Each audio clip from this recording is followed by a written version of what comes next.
hablaban de la materia educativa como en el periodo neoliberal, pues nunca se atendió ese tema, al contrario. Y quizá no recordamos, pero en la época de Ernesto Zedillo, que ahora pues vuelve a la carga con sus mentiras acerca de la democracia mexicana, pues él justamente llevó a cabo una gran represión contra un movimiento estudiantil, el CGH, en la Universidad Nacional Autónoma de México, que se opuso en 1999 a la privatización de la universidad.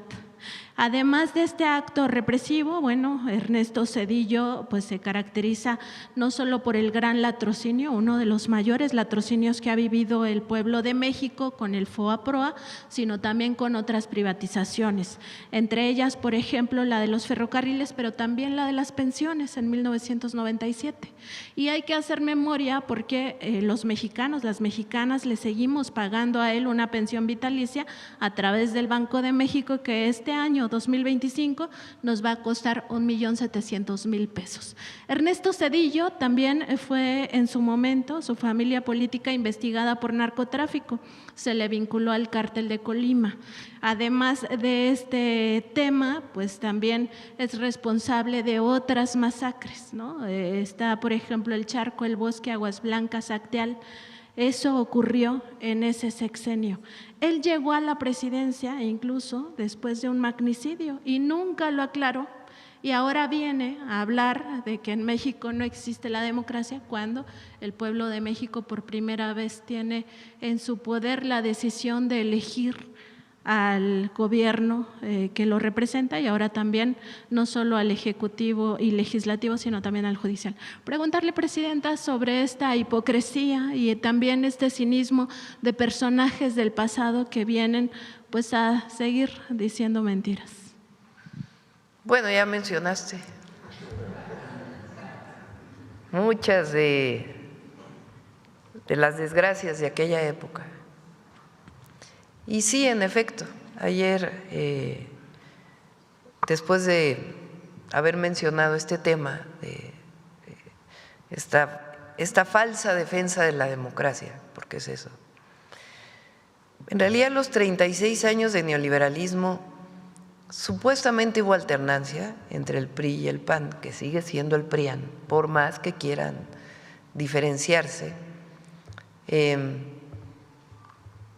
Mientras no cambiara el modelo económico, podía haber alternancia. Lo que no querían es que hubiera una transformación en el país. Eso para empezar durante los 36 años. Pero en efecto, el sexenio de Zedillo estuvo caracterizado por muchas medidas antidemocráticas, muchísimas. Bueno, la primera con la que empezó, desapareció la anterior corte y puso la suya, porque así fue. Llegó al gobierno, presentó una propuesta para modificar la Constitución, quitó a todos los que estaban en la corte, pero a diferencia de ahora, que quien los nombró fue el pueblo, él los decidió. Él decidió uno a uno quién iba a formar parte de la Corte. Entonces, ¿cómo se atreve a hablar de antidemocracia cuando él inicia, además de la crisis del 94 y el FOA-PROA, con el retiro unilateral decidido por una persona de la Corte anterior y pone a la nueva Corte? Y después, como bien tú dices, pues todas las historias de represión que hubo durante su sexenio, de persecución política y de antidemocracia también que se vio en lo económico, porque ¿quién decidió la privatización de los ferrocarriles? ¿Quién decidió las medidas económicas que se tomaron? Entonces, fue un sexenio caracterizado por la antidemocracia. ¿Qué dice él? Yo permití que hubiera transición del PRI al PAN. No, bueno, ese lo pactó con Estados Unidos, dicho por la Bastida. Entonces, ¿cuál democracia? Entonces sí hay mucha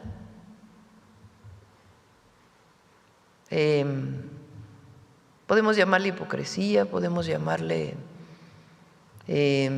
interpretación de acuerdo a su visión, pero lo cierto es que en México hoy hay más democracia que en el sexenio de Zedillo. Eso, por más que digan lo que digan, es una realidad, porque la democracia es que el pueblo elija. Claro, quien no tiene el respaldo del pueblo, pues quiere otras formas de reconocimiento. Ahora, nadie habla de que las minorías no estén representadas en el Congreso, tienen que estar. Pero de ahí a decir que estamos acabando con la democracia, que la 4T está acabando con la democracia, pues es absoluta falsedad. Como ahora lo que está de moda, la libertad, la palabra libertad que favorita de la derecha. ¿Cuál libertad buscan ellos? La libertad del mercado. Mientras unos se mueren de hambre porque tienen salarios bajos, como ocurrió durante 36 años con el neoliberalismo, ¿cuál libertad? La libertad del mercado, sin ninguna intervención, porque eso es a lo que apelan.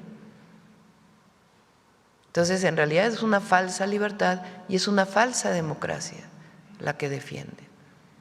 La verdadera libertad es la que se vive hoy en México. Que tenemos problemas en el país, pues nadie lo niega y estamos trabajando para atenderlos. El problema es si queremos regresar al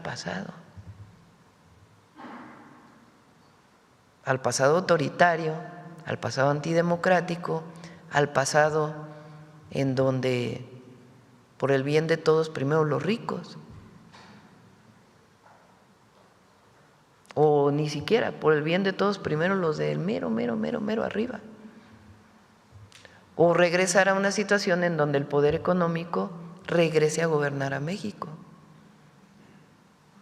Esa es la pregunta. ¿Queremos seguir avanzando por el camino de la transformación, de derechos para todas y todos los mexicanos, de libertades, de democracia, de independencia, de soberanía, o queremos regresar al pasado, de entrega, de antidemocracia, de autoritarismo, de represión, de falta de libertad de expresión, y donde quien gobierna es el poder económico? Esos son los dos proyectos de nación y hay quien sigue defendiendo el pasado. Entonces, qué bueno que lo mencionas, porque en efecto muchos jóvenes, hay jóvenes que hoy tienen 25 años, nacieron en el año 2000 y había acabado el sexenio de Zedillo, o nacieron en el 2006, ni siquiera les tocó el desafuero o el fraude electoral del 2006, y hay que recordar la historia porque si no se cometen los mismos errores. Presidenta, en el tema del empresario Álvarez Puga, saber si también se tiene información de su esposa, la presentadora Inés Gómez Montt.